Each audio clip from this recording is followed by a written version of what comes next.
লৈ আহিছো এক গুৰুত্বপূৰ্ণ খবৰ। সোমবাৰে দুলিয়াজানৰ অইল ইণ্ডিয়া লিমিটেডৰ মুখ্য প্ৰশাসনিক কাৰ্যালয়ৰ সন্মুখত উত্তপ্ত পৰিস্থিতি।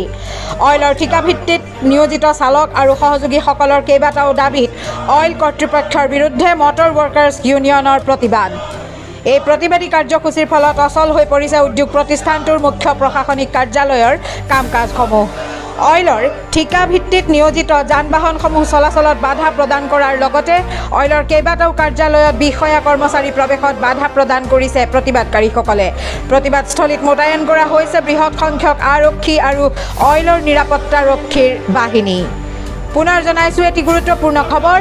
সোমবাৰে দুলিয়াজানৰ অইল ইণ্ডিয়া লিমিটেডৰ মুখ্য প্ৰশাসনিক কাৰ্যালয়ৰ সন্মুখত ঠিকা ভিত্তিত নিয়োজিত চালক আৰু সহযোগীসকলৰ কেইবাটাও দাবীত কৰ্তৃপক্ষৰ বিৰুদ্ধে মটৰ ৱৰ্কাৰ্ছ ইউনিয়নৰ প্ৰতিবাদ।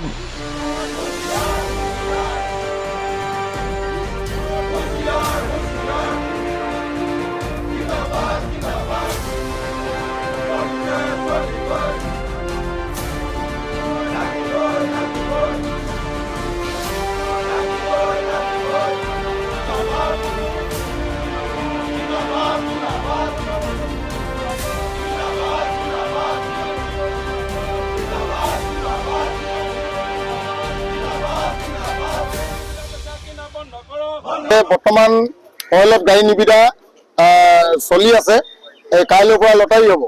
তাৰপিছতে আগতে আমাৰ 26খন এম্বুলেন্স নিবিদা হৈছিলে আৰু ইতিমধ্যে সেই এম্বুলেন্সসমূহ প্লেচ হৈ আছে।